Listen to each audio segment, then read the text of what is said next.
Donc vous pouvez, par l'observation, savoir si une personne est en train de vous mentir ou pas.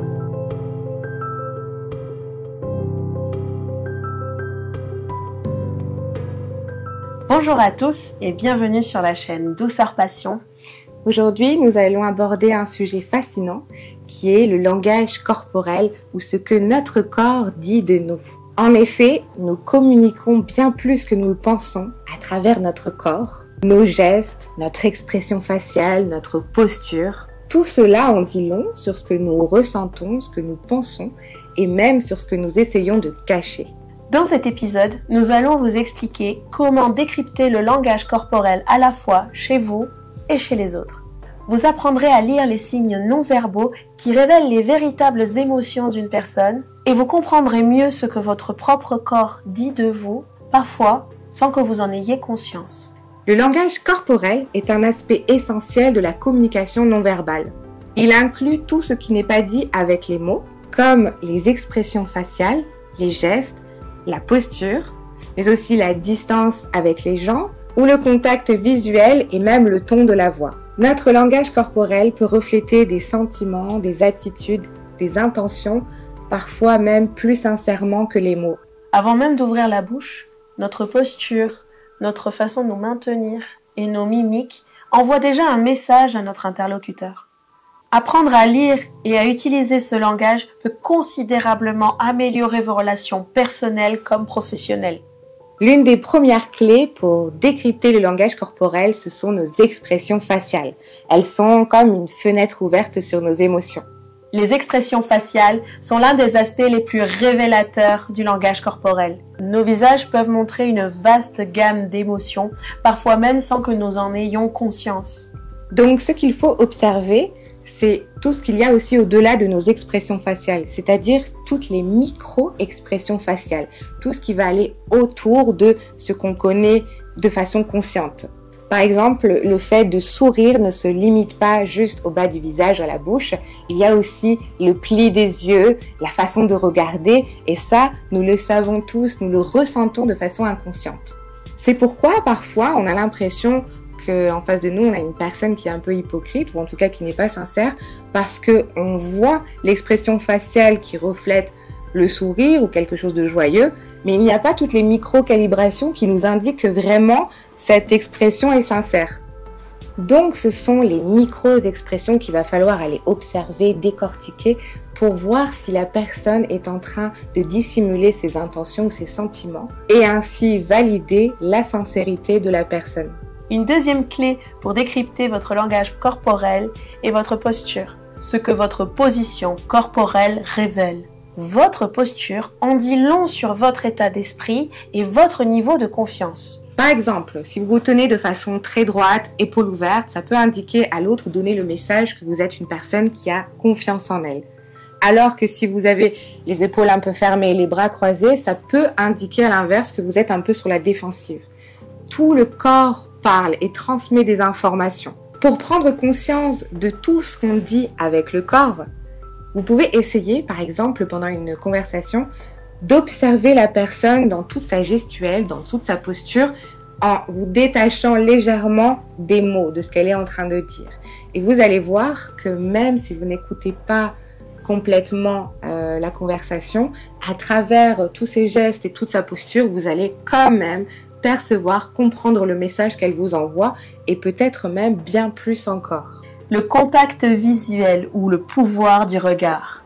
On dit souvent qu'on ne peut pas mentir quand on regarde une personne droit dans les yeux. Et pourtant c'est faux. C'est bien plus complexe que ça.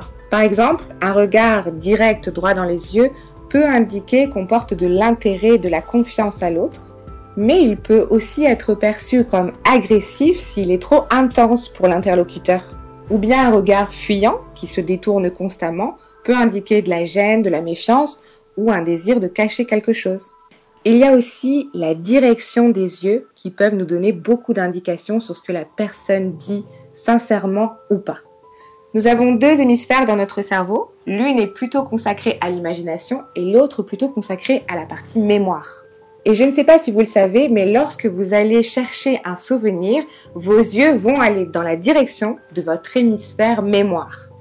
Alors que lorsque vous allez tenter de mentir, d'inventer une histoire, vos yeux vont aller dans la direction de votre hémisphère imagination.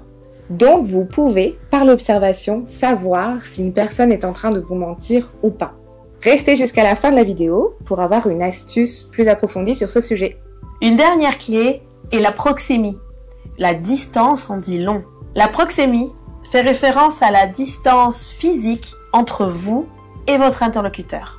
Cette distance varie en fonction de la relation, du contexte, de la culture, mais elle en dit surtout beaucoup sur le confort et l'intimité de la relation. Par exemple, une personne qui se tient très près de vous peut rechercher à établir une relation plus intime ou alors exprimer de la dominance. À l'inverse, une personne qui s'éloigne, ça peut être un signe de malaise ou simplement qu'elle a envie de garder une certaine distance émotionnelle. Ce qu'il est important de savoir, c'est que nous n'avons pas tous le même ressenti quant à cette proximité par rapport aux autres. Certaines personnes vont estimer être déjà dans l'intimité d'une personne en étant simplement à 1 mètre ou 2 mètres, parce que pour elles c'est proche, alors que d'autres personnes ont vraiment besoin d'être très très proches, voire de se toucher pour ressentir une certaine complicité ou intimité. Donc, selon la distance que l'on a entre notre interlocuteur et nous, il peut y avoir un sentiment d'intrusion, de proximité, de complicité ou un côté envahissant. Ça va vraiment dépendre de la sensibilité de la personne. C'est pourquoi il est important d'observer le comportement de la personne selon la distance à laquelle on se tient d'elle. Cela pourrait vraiment faciliter votre communication avec les autres parce que vous allez enfin pouvoir savoir quelle est la distance la plus respectueuse pour chaque individu. En réalité, selon où on se positionne, on va pouvoir établir une communication plus fluide ou pas. En plus de comprendre le langage corporel des autres, il est crucial de comprendre ce que votre propre corps communique. Chez Douceur Passion, nous vous aidons à améliorer votre communication en vous faisant prendre conscience de ces langages non-verbaux. Donc, si vous voulez savoir si la personne en face de vous vous ment ou pas, je vous invite à faire ce petit exercice. Équipez-vous de votre petite paire de lunettes d'enquêteur pour être prêt à observer, à décrypter le langage corporel de votre interlocuteur. Vous allez aller vers la personne en question et vous allez commencer par lui poser une question très simple comme « Qu'est-ce que tu as mangé hier soir ?»